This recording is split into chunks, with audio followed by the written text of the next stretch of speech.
What's up, guys? Coming back at you here on the NTG Sports Lounge channel. It's me, it's NTG, aka Nate the Great. Yeah, I know I look a little bit different. Decided to shave the beard off. Don't worry, I'll be back in the next couple weeks. Just doing it for No Shave November.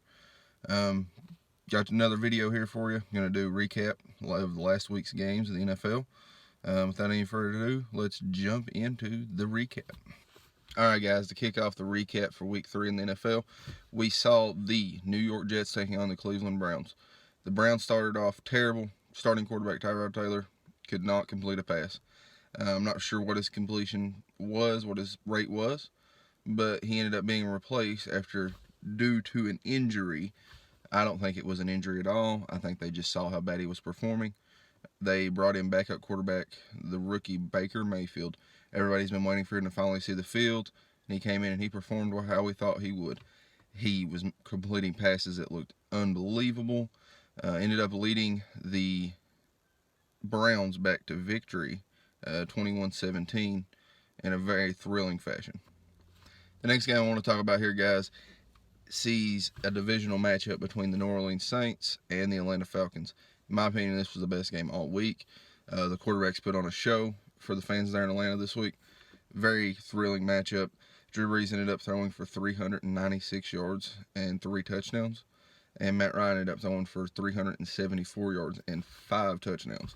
Very interesting game. It was very awesome to get to watch. The game ended up going into overtime, being tied at 37 apiece. The game ended with a 1-yard run by Drew Brees. The only complaint I have about this game is the overtime rule. It's going to be complained about. The other team and the Falcons didn't get a chance to retaliate, so we didn't get to see Matt Ryan continue his great performance in that game. Next game I want to talk about sees the Philadelphia Eagles taking on the Indianapolis Colts. Star quarterback for the Philadelphia Eagles, Carson Wentz, has returned from injury, and this is his first game coming back. He performed pretty well. Didn't have very many hiccups. He did seem a little sketchy there at the beginning, but he eventually pulled it together. Ended up getting the victory for his team, 16-10. The Colts, on the other hand, ended up pulling Andrew Luck near the end of the game and replacing him with Jacoby Brissett. I don't know if that's due to his performance not being what they wanted, or if his shoulder is still hurting him and he's still dealing with that injury that he dealt with last year that kept him out all season. The question I have here is Andrew Luck's time up in Indianapolis. I don't believe so. I think they want to see where his injuries got him, see what they can go from there. But I don't think his time in Indianapolis is up. Comment down below. Tell me what you think. Do you think Andrew Luck will be traded or be released in the oncoming seasons? Do you think his time is up in Indianapolis? And the next matchup I want to talk about here is quite possibly the biggest upset of week 3. We saw the Buffalo Bills absolutely demolish the Minnesota Vikings, who were heavy favorites in this game. The Vikings being Super Bowl contenders this year. Hopefully this is a wake-up call for that team. They came into the season as being one of the favorites to make it to the Super Bowl and quite possibly win the Super Bowl. Maybe they can get back on track this upcoming week. Let's wait and see what happens. The next topic I want to talk about here, we saw 2 very good young quarterbacks up in the ranks, competing against each other. We saw the San Francisco 49ers taking on the Kansas City Chiefs. Jimmy Garoppolo had a very good day, threw for 2 touchdowns. Patrick Mahomes, he's performing like he has every week. Ended up getting 3 touchdowns in this game. Hopefully he can keep performing like that. 1, because he's on my fantasy team, and 2, because I like to see a young quarterback like that just dominate the league and show him what he's made of after they set him all last season. Also in this game, we had a very, very terrible injury. As I was mentioning, Jimmy Garoppolo for the San Francisco 49ers, near the end of the game, ended up tearing his ACL.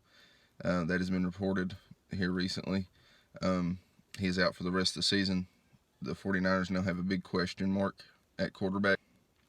The next game I want to talk about, we saw on Sunday Night Football. We saw the Detroit Lions taking on the New England Patriots. Matthew Stafford had his best game this year so far. The Lions throttled the Patriots, which was very surprising to me. The Patriots are definitely the better team. The Lions don't look very good. Like I said before, if Matthew Stafford isn't performing, this team isn't any good. and we saw what Matthew Stafford can do whenever he plays as well as he should. Tom Brady had a very underperforming game. Didn't do what we expect from Tom Brady. He didn't perform the way we thought he would. I think part of this with the Lions beating the Patriots is the head coach for the Lions, Matt Patricia. He was obviously underneath Bill Belichick for the last few years in New England, and I think they had a big part of the Lions beating the Patriots on Sunday Night Football this week. Okay, now for Monday Night Football, we got to see the struggling Pittsburgh Steelers taking on Tampa Bay Buccaneers and Fitz Magic, as they're calling it. This game, I picked the Buccaneers to win this game. I thought Fitzpatrick was going to perform, which he did. He did have 3 touchdowns and 411 yards. He set a record for the most consecutive games with 400 or over passing yards.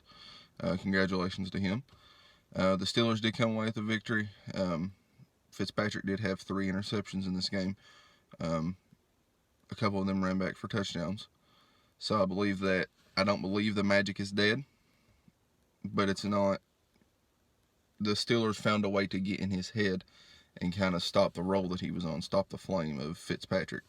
The question here is, Jameis Winston is now out of suspension. He can play next week.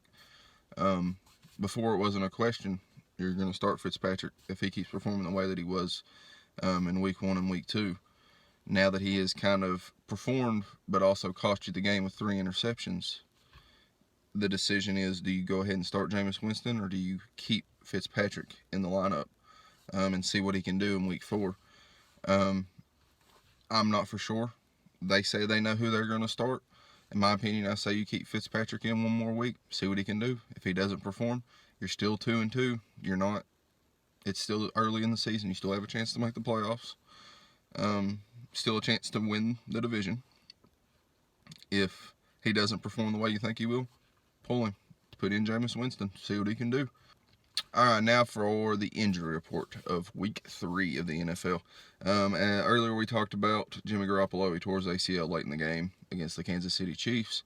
Is out for the rest of the season. Big question mark for the Chiefs, or for the 49ers there at quarterback. Some other injuries that I thought needed to be mentioned here. AJ Green last week injured his groin in his game against the Panthers. He's questionable for Week 4 in their matchup. And then tight end for the New York Giants, Evan Ingram, has injured his knee. More importantly, his MCL is going to be out for 2 to 4 weeks at least. Could be longer. They're not for sure on how serious the injury is yet. And a hot topic right now in the NFL is the ruling on roughing the passer. After 2 weeks in a row now, Clay Matthews of the Green Bay Packers has had the flag thrown on him after countless times of not having the flag through on a defense that's playing against the Packers. In my opinion, I think the league's gone soft. I think they play by the rules too much.